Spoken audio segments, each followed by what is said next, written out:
Do you know the difference between going bankrupt in New Zealand versus in the States? Because in the States, you're kind of rewarded for going bankrupt in a way. You can just be like, I could take crazy risks and then just go bankrupt and then set up another company right after.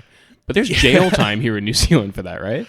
I think it depends. Like, it depends how the bankruptcies come out. Like, if it's through just genuine unfortunate circumstances where the business went insolvent, and there's been no misaction by the directors, then there's probably not going to be jail time. Right. But if the director has recklessly traded the company, so Like gross made negligence. decisions that led to the company. I mean, a simple example would be companies losing money hand over fist for the last 3 financial years, and the director continues to, I guess, attest to the viability of the business when it is clearly not viable. That may be deemed as like reckless trading, which could result in, I guess, charges and then prison sentences. It's probably not that common though. Like, bankruptcy is ultimately like a tool for people who have no other option to get out of paying obligations that they can't hope to meet. Sure. I haven't researched this part of it, so my stats may be incorrect here, and I apologize if they are. Someone on YouTube is probably going to be like, what are you talking about? No one on YouTube is watching this. But I think when you become bankrupt, you've got like 3 years where you are basically bankrupt, and under that time you can't borrow anything. You have someone appointed to you to basically manage your affairs. So if you wanted to go overseas or anything like that, you have to apply for permission to do so, and they do like an assessment. So there's a list of some assets that you're allowed to keep. I think it's like a car up to a certain value, the family home, providing it's not mortgaged to someone, because then they'd take it. But then after the 3-year period, you become a discharge bankrupt. And then for 7 years, I believe you are a discharge bankrupt. And that means that on your credit report, it's going to say that you were bankrupt. Right. But after those 3 years, any outstanding debts that you have remaining are pretty much just forgiven. And it's like a clean slate. Okay. What happened to Terry Stirrupisos? Are you familiar with that? Yeah. Like, are you pretty well? Because I know my He built my building. Well, he built like most people's buildings. There was like all sorts of problems. I went to high school with his son and his nephew, actually, one in college, just down the road from there. But yeah, because he had the same thing, right? But his family, he was given like really nice cars through his family and stuff like that. So that was pretty much the same thing, right? We probably had that stand down period. Yeah. But that was kind of, shouldn't he have gone to jail? It's an interesting one, eh? I don't really know the details of that case, but I'm glad we didn't make him our president. Yeah, true, actually. Yeah. Yeah, I don't know if you know, it's a bad joke because I have to explain it, but he like did The Apprentice New Zealand. He was that's clever, dude. That's very clever. Yeah, that's a good joke. That's a good premise.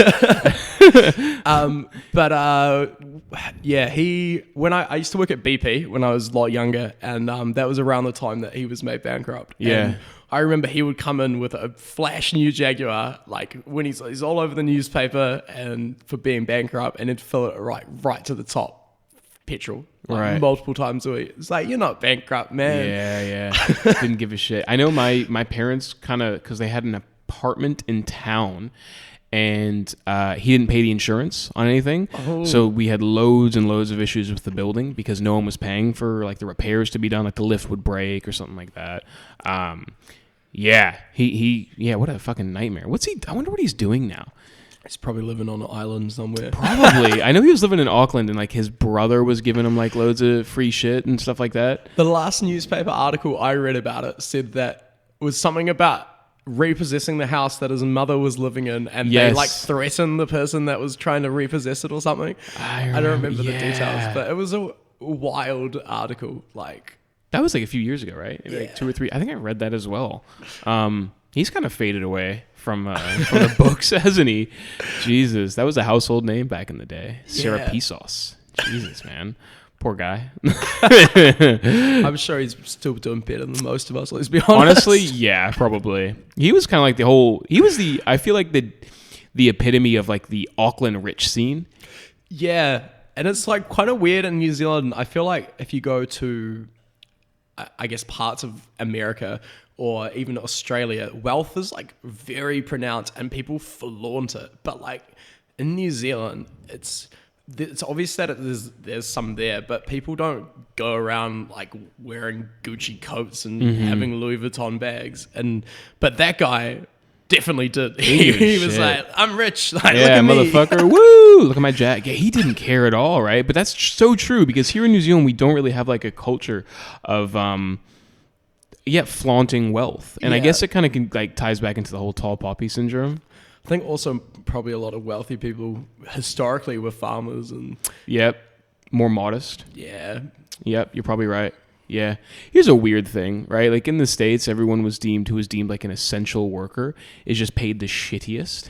Yeah. Have you noticed that? Like, oh, they're essential, but they all get paid like shit. I found it wild that the unemployed people got $600 a week from the government or something. And then people that were working these shitty essential jobs were probably getting less than that, actually. Yeah. And there was a big outrage on it online. And that to me is it's the example of the political system just being nonsensical. Is that an example of that, or is that actually an example of because if you think about the free market, right? Decides what things are worth. Yeah. Technically, until you get things like monopolies where it's like, well, actually, it's no longer a free market deciding this shit. But with that stuff,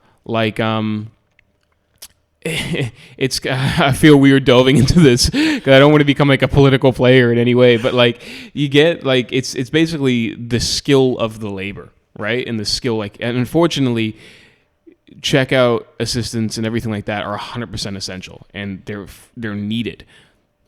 But I think it's not a very high barriers to entry job. Yeah. Do you know what I mean? And anyone, and that's where the money is kind of decided. Okay, if you don't want to do it, somebody else can step in and do it. And that's where I do think there is a place for government coming in and regulating and putting in points at which just supporting the living wage. Do you know what I mean? Allowing people to have a quality of life. Thank you for watching that clip. If you enjoyed it, make sure you hit that subscribe button on the left. And if you want to watch the full episode, hit the square on the bottom. To watch another small clip, go ahead and hit that square on top. And if you just want to listen to the full episode but don't have time to watch it, you can find this podcast wherever podcasts are listened to. Thanks. Bye.